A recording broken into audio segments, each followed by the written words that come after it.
Hi everyone, this is Andrew at the Wyoming Dinosaur Center, and this is Fossil Friday. Fishing is an exercise of patience with great reward. And if you give yourself enough time, you might just benefit.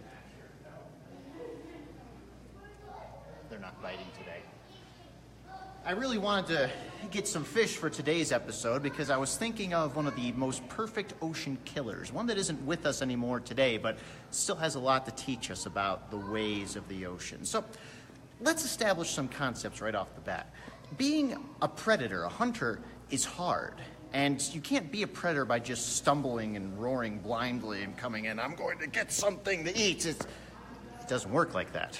What you have to do is be patient, be sneaky, be all of these things. You'll notice lots of predators like lions and tigers and bears, oh my, they are not, they don't run out there, claws bared, teeth, and well, maybe they do at some point, but most of the time, they're quiet and sneaky. They wait for the exact right moment to strike.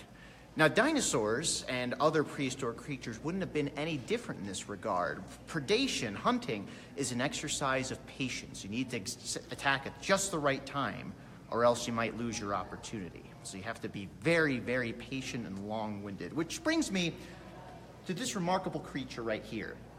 This is Zoraphosora. Now, a couple other terms to talk about before we get in depth with it.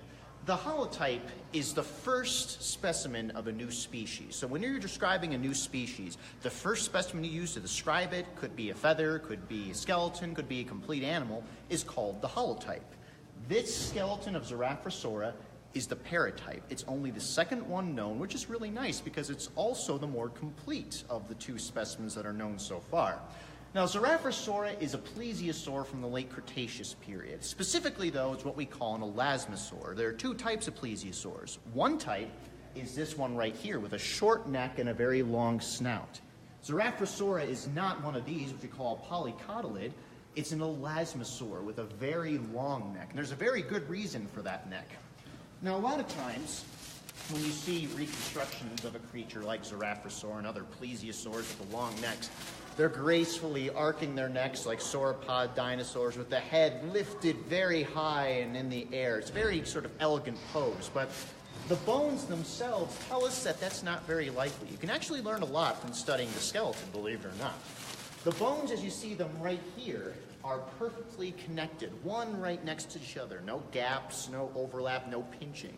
So this tells us that not only is this the natural setting for an elasmosaur neck, it probably wasn't able to lift itself much higher than what you see it right now. Now, that's not a very attractive notion. It kind of gets rid of the whole graceful elasmosaur neck. So what were they using it for? Well, you've got to think of it like a fishing pole. A long rod where you have your hook on the end, or a very long rod with your hook on the end, if you will. So let's put this in perspective. So imagine you are hunting fish. His tail's got messed up. So imagine you're a school of fish in the ocean, and you're swimming, just like so, and suddenly you see a new fish that happens to get into your school. Okay, no big deal, let's keep swimming. And then suddenly, snap. You're snapped up and eaten. So that is what the purpose of the neck is for. You still need to be sneaky as a hunter in the prehistoric oceans. And how can you be sneaky with a long serpentine neck?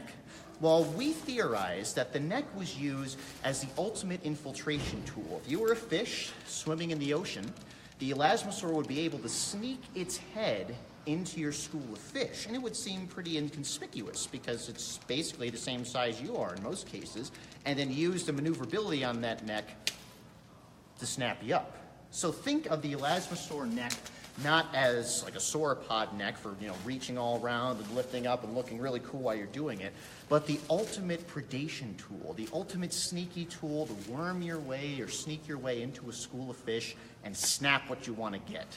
And again, this is just based on what the fossils tell us. And we have to think, which is one of the great things about paleontology, even if something you see makes no sense whatsoever, you still have to explain it. And that's one of the great things about this job.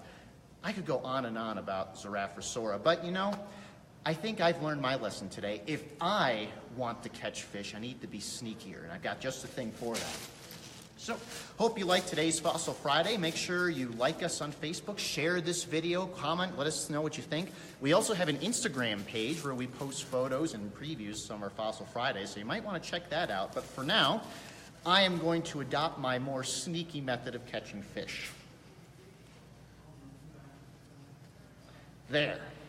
I'm much more hidden. So if I want to catch these fish, I think this is the way to do it. So, till next week, everyone, this is Andrew at the Wyoming Dinosaur Center, keeping your Friday fossiliferous.